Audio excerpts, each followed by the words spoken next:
The microphone fell silent. The band stopped mid-note. For the first time in 30 years, Johnny Carson set down his cue cards, stepped away from his desk, and did something no one in Studio 6B had ever seen before. He stopped the show. Not for a commercial break. Not for a technical difficulty. But for a small bronze medal that had just been placed on his desk by a trembling father who had lost everything. How did we get here? How did the man who could make America laugh through any crisis suddenly find himself speechless? The answer lies in what happened just 3 minutes earlier, when Harold Kowalski, a maintenance worker from Burbank, walked into the most famous studio in television with his son's Purple Heart clutched in his weathered hands. It was Tuesday, March 15, 1977. The Tonight Show was taping its regular Tuesday episode. Carson sat behind his polished wooden desk, adjusting his tie before the monologue. The studio buzzed with its usual pre-show energy. Doc Severinsen tuned his trumpet, while the orchestra warmed up with scattered notes. Ed McMahon shuffled through his introduction cards, occasionally chuckling at one of Johnny's setup lines. In the audience, Harold Kowalski sat in the third row, clutching a small velvet box in his lap. His son Michael had been killed in action near Da Nang 6 months earlier. At 19, Michael Kowalski had enlisted straight out of high school, convinced he could make a difference. His Purple Heart had arrived by mail 3 weeks after the funeral, in a manila envelope with no personal note, no explanation beyond the standard military language. Harold had been watching The Tonight Show every night since the funeral. Johnny's jokes, his easy conversation with guests, the gentle rhythm of late-night television had become his only escape from grief. Tonight, he had decided to do something that made no sense to anyone, including himself. He had come to give his son's medal to Johnny Carson. The show began as it always did. Carson's monologue was sharp, touching on everything from gas prices to the latest Hollywood gossip. The audience laughed in all the right places. Ed McMahon delivered his familiar, "Hey yo!" with perfect timing. Everything was exactly as it should be. But then Harold Kowalski stood up during a brief pause between jokes. Carson stopped mid-sentence. The entire studio froze. "Excuse me, Mr. Carson," Harold called out, his voice cutting through the studio's silence like a blade. "I need to give you something." Security moved toward Harold, but Carson raised his hand, stopping them. Something in the old man's voice, something in the way he held himself, made Carson pause. After 30 years of live television, Johnny Carson had developed an instinct for moments that mattered. "Sir, what's your name?" Carson asked, his voice gentle but curious. "Harold Kowalski. From Burbank." Harold's voice shook slightly. My son Michael was killed in Vietnam 6 months ago. He was 19. The studio fell completely silent. Even the camera operator stopped moving. Carson set down his cue cards and leaned forward slightly. "I'm very sorry for your loss, Harold." Harold nodded, tears beginning to form in his eyes. He used to watch your show every night. Even over there, when he could. He wrote me letters about it. Said you made him laugh when nothing else could. Carson stood up slowly, something he rarely did during the monologue. "Harold, what did you want to give me?" Harold reached into his coat pocket and pulled out the small velvet box. His Purple Heart. I don't know why, but I wanted you to have it. Michael would have wanted you to have it. The cameras captured every moment as Harold walked down the aisle toward Carson's desk. The audience watched in complete silence. Some were already crying. Carson stepped out from behind his desk and met Harold halfway. Subscribe and leave a comment, because the most powerful part of this story is still ahead. Harold opened the velvet box with trembling fingers. Inside lay a small bronze heart with a purple ribbon, along with a folded piece of paper. Carson looked down at the medal, then back at Harold. "Harold, I can't accept this. This belongs to your family. This belongs to Michael's memory. Please," Harold whispered. "You gave him so much joy. You gave me something to look forward to every night after we lost him. Just hold it for a minute." Let me tell you about my boy. Carson took the medal with both hands, holding it as if it were made of the most fragile glass. The weight of it seemed to surprise him. Such a small thing to represent such an enormous sacrifice. Tell me about Michael, Carson said softly. Harold's voice grew stronger as he spoke. He was going to be a teacher. Wanted to work with kids who didn't have much, like we didn't have much when he was growing up. He was funny, Mr. Carson. Really funny. Could do impressions of everyone. Did a pretty good impression of you, actually. A small smile crossed Carson's face. Did he get the voice right? Perfect, Harold said, managing to smile through his tears. He'd do your golf swing too. Used to make his mother laugh until she couldn't breathe. Carson looked down at the medal again, then at the piece of paper tucked beneath it. What's the paper, Harold? Last letter he wrote us. Never got to mail it. They found it in his footlocker. Harold's voice broke slightly. He talks about watching your show with the other guys. How you helped them forget where they were, even if it was just for an hour. Backstage, producer Fred de Cordova was frantically trying to figure out what to do. This wasn't scripted. This wasn't planned. But Carson had made a choice no producer would have ever allowed, and he was following his instincts rather than the show's format. Carson unfolded the letter with careful hands. The paper was thin, worn from being carried and reread countless times. Michael's handwriting was neat, precise. Would you like me to read part of it, Harold? Harold nodded, unable to speak. Carson adjusted his glasses and began to read, his voice clear but gentle. Dear Mom and Dad, I hope you're watching Johnny tonight. He did this bit about airline food that had Williams laughing so hard he fell off his cot. I wish you could have seen it. Sometimes I close my eyes during the monologue and imagine I'm back in our living room, sitting in Dad's chair, eating Mom's cookies. Johnny makes that feeling real for a few minutes. Carson stopped reading and looked up at Harold, then out at the audience. The silence in the studio was profound.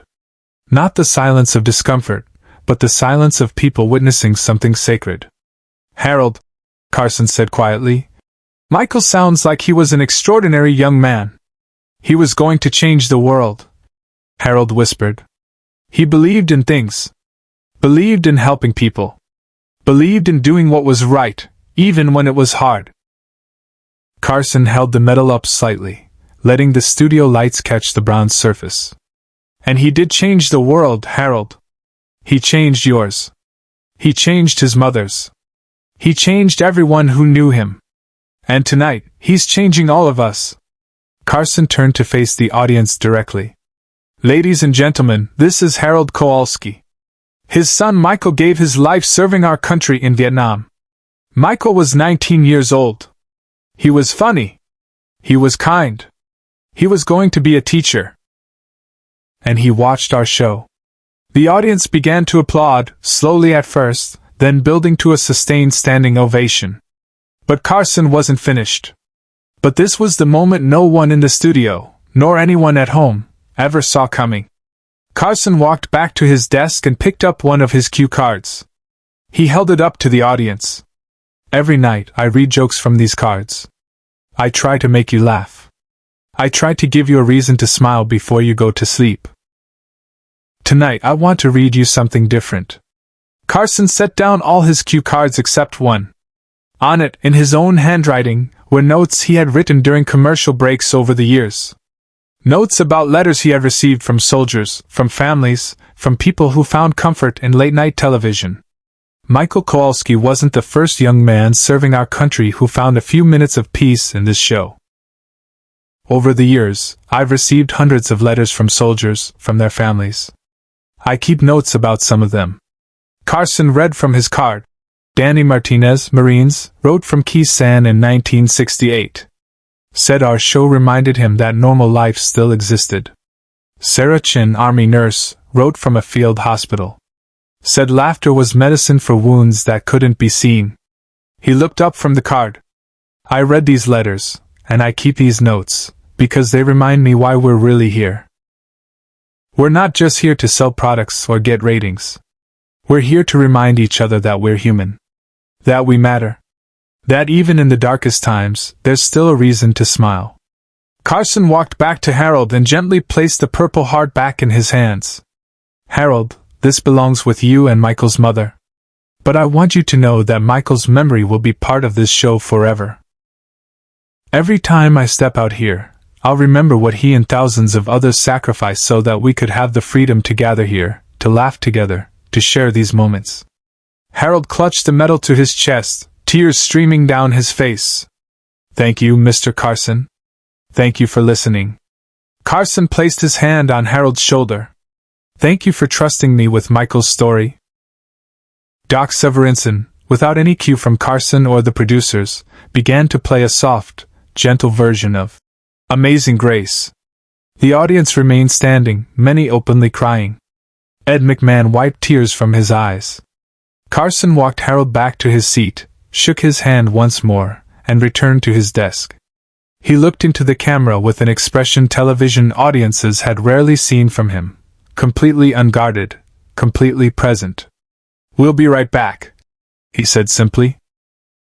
During the commercial break, Carson sat at his desk, not speaking to anyone. Fred de Cordova approached him cautiously. "Johnny, that was real," Carson finished. "Maybe the most real thing we've ever done." When they came back from commercial, Carson's monologue was different. Gentler. More thoughtful. His usual rapid-fire jokes were replaced with observations about kindness, about the importance of listening to each other, about the ordinary heroes who live among us. The show's guest that night was comedian Bob Newhart, who had planned to do his standard routine about airline travel.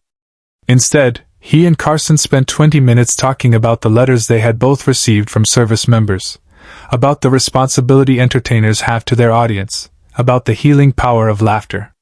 After the show wrapped, Carson asked Harold to stay. They talked for another hour in Carson's dressing room. Carson learned about Michael's childhood, his dreams, his sense of humor. Harold learned about Carson's own military service, his deep respect for those who serve, his genuine care for the audience that welcomed him into their homes each night. Before Harold left, Carson made him a promise. Every March 15th, the anniversary of that night, Carson would end his monologue with a moment of silence for all the young people who had given their lives in service to others. Carson kept that promise for the rest of his time hosting The Tonight Show. 15 years later, when he gave his final farewell, he mentioned Michael Kowalski by name, telling the audience that some moments in television transcend entertainment and become something more important. They become acts of love. Share and subscribe. Make sure this story is never forgotten. Harold Kowalski kept Michael's Purple Heart for the rest of his life. But he also kept something else from that night. One of Carson's cue cards, which Carson had signed and given to him. On it, Carson had written, "To Harold, Michael's laughter lives on. Thank you for sharing him with us.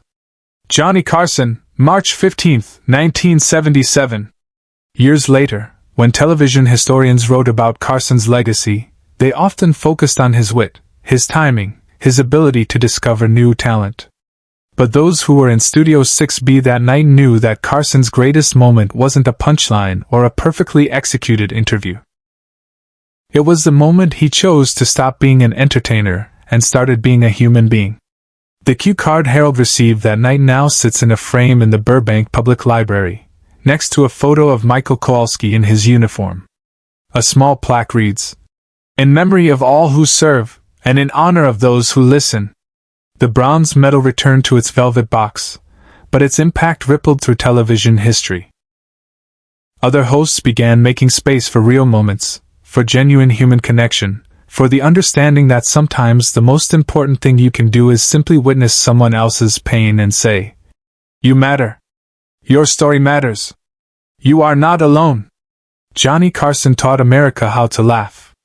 But on March 15, 1977, he taught them something even more valuable: how to listen, how to honor sacrifice, and how to turn a moment of entertainment into an act of love. The Tonight Show went on for 15 more years. Carson told thousands more jokes, interviewed hundreds more celebrities, made countless more people laugh before they went to sleep. But the people who were there that night, the audience members, the crew, even Doc Severinsen, would always remember it as the night Johnny Carson stopped being just a talk show host and became something greater. A reminder that even in our most public moments, our most human response is always our most powerful one. In the years that followed, television would change dramatically. Cable networks would multiply, audiences would fragment, and late-night television would become faster, louder, more desperate for attention. But those who witnessed that moment in Studio 6B would carry with them a memory of what television could be at its finest. Not just a delivery system for entertainment, but a sacred space where strangers could meet in their shared humanity and find, even for just one night, that they were not alone in their grief, their hope, or their love.